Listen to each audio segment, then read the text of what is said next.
Pencegahan preventif atau segala upaya yang dilakukan agar kebakaran tidak terjadi, yaitu 1. Bijak menggunakan listrik dan peralatannya. 2. Jauhkan barang-barang pemicu api di tempat yang jauh dari jangkauan api dan anak-anak. 3. Bijak menggunakan tabung dan kompor gas. Jika Anda merencanakan bepergian untuk waktu yang relatif lama, sebaiknya lepaskan tabung gas dari kompor. 4. Sediakan alat pemadam kebakaran di rumah.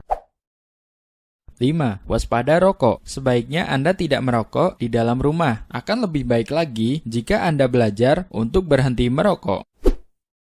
Cara penanggulangan saat terjadi kebakaran. Tindakan pemadaman atau represif, tindakan yang dilakukan untuk memadamkan kebakaran sebagai upaya memperkecil kerugian yang ditimbulkan dan mencegah agar kebakaran tidak meluas, yaitu 1. Memadamkan dengan menggunakan alat-alat pemadam api yang sesuai.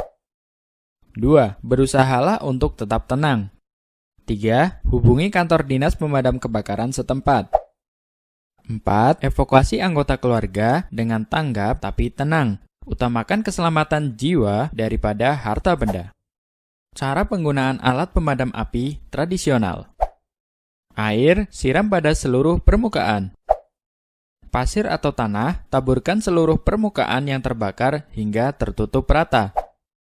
Karung goni, basahi karung goni dengan air, kemudian ditutupkan secara merata pada bagian yang terbakar. Cara penggunaan alat pemadam api modern atau tabung pemadam kebakaran. 1. Tarik atau lepas pin pengunci tuas apar atau tabung pemadam. 2. Arahkan selang ke titik pusat api. 4. Sapukan secara merata sampai api padam. Ayo, kita cegah kebakaran.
Siap siaga sebelum terjadi bencana gempa, artinya kita mengantisipasi dan mempersiapkan diri sebelum benar-benar gempa terjadi. Misalnya, memperbaiki konstruksi rumah sehingga tahan gempa, melekatkan lemari secara aman pada dinding, menempatkan barang yang besar dan berat di dalam lemari di bagian paling bawah, meletakkan barang pecah belah atau bahan-bahan yang mudah terbakar di tempat yang rendah dan tertutup, menggantungkan barang yang berat seperti figura foto atau cermin jauh dari tempat tidur, sofa, atau tempat duduk, memperbaiki kerusakan pada jaringan listrik atau gas, mengenali tempat-tempat yang aman di dalam dan di luar rumah, menyiapkan barang-barang penting dalam satu tas, misalnya lampu senter, radio, baterai cadangan, perlengkapan P3K, lilin, obat-obatan, makanan dan minuman siap saji, uang tunai, buku tabungan, dan surat-surat penting lainnya. Melakukan simulasi evakuasi bencana gempa, memiliki daftar kontak atau nomor-nomor penting seperti Badan Penanggulangan Bencana Daerah atau BPBD Provinsi, Kabupaten atau Kota, nomor telepon TNI, polisi, rumah sakit, PMI, ataupun Dinas Pemadam Kebakaran. Nah, itulah beberapa hal yang dapat kita lakukan guna mempersiapkan diri sebelum bencana gempa benar-benar terjadi. Kemudian, jika terjadi gempa, apa yang seharusnya kita lakukan? Tetaplah tenang, jangan panik, dan ikuti langkah-langkah berikut. Berlindung di bawah meja atau perabot lain yang kokoh. Jika tidak ada meja, merunduk dan lindungi kepala Anda dengan bantal atau lengan Anda. Jauhi gelas, kaca, jendela, atau apapun yang mungkin menimpa Anda. Tetap di dalam ruangan hingga guncangan berhenti dan keluarlah jika sudah aman. Matikan segera gas, listrik, dan air. Jangan lupa selalu memakai alas kaki. Jangan menggunakan lift. Jika sedang di luar, jauhi gedung, pohon, papan reklame, lampu jalan, atau jaringan berkabel. Jika sedang berkendara, menepi dan berhenti segera. Tetap tinggal di dalam kendaraan. Hindari berhenti di dekat atau di bawah bangunan, jembatan, pohon, atau jaringan berkabel. Jika terjebak di dalam reruntuhan, jangan menyalakan api. Tutup mulut Anda dengan sapu tangan. Jangan bergerak atau apapun yang menimbulkan debu. Munculkan suara pada pipa atau dinding sehingga tim SAR dapat mencari posisi Anda. Ingat, yang penting tetap tenang dan jangan panik.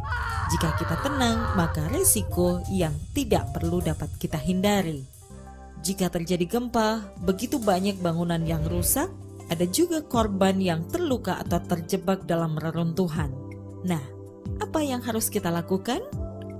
Waspada gempa susulan, dengarkan informasi dari radio atau televisi, jangan terpengaruh kabar bohong, jauhi area yang hancur, kembalilah ke rumah jika pihak berwenang mengatakan kondisi sudah aman. Waspadai benda-benda yang dapat menjatuhi Anda. Jika tercium bau gas, segera buka jendela dan keluar bangunan. Apabila ditemukan jaringan kabel yang rusak, segera matikan listrik. Bantu korban yang luka atau terjebak. Ingat ya, gempa bumi tidak bisa dihindari, namun dapat kita siasati.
Tsunami.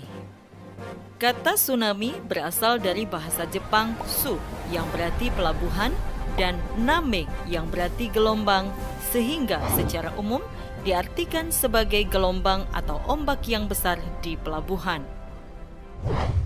Tsunami dapat diartikan sebagai gelombang laut yang disebabkan oleh gempa bumi dengan pusat di bawah laut, diikuti dengan dislokasi atau perpindahan massa tanah atau batuan yang sangat besar di bawah air. Letusan gunung api bawah laut atau gunung api pulau, longsor di bawah laut, dan atau hantaman meteor di laut. Tanda-tanda akan terjadinya tsunami adalah: pada umumnya, di Indonesia didahului dengan gempa bumi besar dan susut laut. Terdapat selang waktu antara waktu terjadinya gempa bumi sebagai sumber tsunami dengan waktu tiba tsunami di pantai. Di Indonesia, tsunami dapat terjadi dalam waktu kurang dari 40 menit setelah gempa bumi terjadi. Gelombang air laut datang secara mendadak dan berulang dengan energi yang sangat kuat. Gempa bumi di bawah laut penyebab tsunami memiliki kekuatan gempa atau magnitudo lebih besar dari 6,8 skala Richter dengan kedalaman pusat gempa tidak lebih dari 70 km dan pola patahan adalah sesar naik turun. Upaya pengurangan resiko bencana tsunami dapat dilakukan dengan pembangunan sistem peringatan dini tsunami, pembangunan tempat evakuasi atau shelter di sekitar daerah pemukiman, pembangunan tembok penahan tsunami pada garis pantai yang beresiko, penanaman mangrove, serta tanaman lainnya di sepanjang garis pantai untuk meredam gaya air tsunami. Meningkatkan pengetahuan masyarakat lokal, khususnya yang tinggal di pinggir pantai tentang tsunami dan cara-cara penyelamatan diri terhadap bahaya tsunami. Segera melapor secepatnya pada pihak berwenang jika melihat tanda-tanda akan terjadinya tsunami. Segera naik ke tempat yang tinggi, pegunungan, atau gedung yang tinggi jika melihat tanda-tanda akan terjadinya tsunami. Beritahu orang-orang sekitar dan ajak serta ke tempat yang tinggi. Jika sedang di dalam perahu atau kapal di tengah laut dan mendengar berita dari pantai telah terjadi tsunami, jangan mendekat ke pantai, arahkan perahu ke laut. Gelombang pertama biasanya disusul gelombang berikutnya. Pastikan gelombang telah benar-benar mereda sebelum turun ke daerah yang rendah. Lakukan pertolongan pertama pada para korban. Kenali ancamannya, kurangi resikonya. Manajemen penanggulangan bencana. Manajemen penanggulangan bencana dapat didefinisikan sebagai segala upaya atau kegiatan yang dilaksanakan dalam rangka pencegahan, mitigasi, kesiapsiagaan, tanggap darurat, dan pemulihan bencana yang dilakukan sebelum, saat, dan setelah bencana. Manajemen penanggulangan bencana dilaksanakan oleh 3 pilar penting, yakni pemerintah, masyarakat, dan dunia usaha. Pelaksanaan penanggulangan bencana dibedakan dalam 3 tahap, yaitu tahap pra-bencana, tahap tanggap darurat, dan tahap pasca bencana. Tahap pra-bencana dibagi menjadi 2, yaitu situasi tidak terjadi bencana dan situasi terdapat potensi bencana. Tindakan yang dapat dilakukan pada situasi tidak ada bencana, yaitu perencanaan, pencegahan, pengurangan risiko, diklat, penelitian, dan perencanaan tata ruang yang peka risiko. Kemudian, pada situasi terdapat potensi bencana, kita dapat melakukan mitigasi, peringatan dini, dan kesiapsiagaan. Pada saat bencana masuk dalam tahap tanggap darurat, kita dapat melakukan tindakan kaji cepat, mengumumkan kaji cepat bencana, penyelamatan dan evakuasi, pemenuhan kebutuhan dasar, pelindungan, dan pemulihan dini. Tahap pasca bencana dilaksanakan setelah terjadi bencana melalui rehabilitasi dan rekonstruksi. Rehabilitasi dan rekonstruksi dilaksanakan pada sarana dan prasarana, sosial dan ekonomi, kesehatan, keamanan dan ketertiban, serta lingkungan.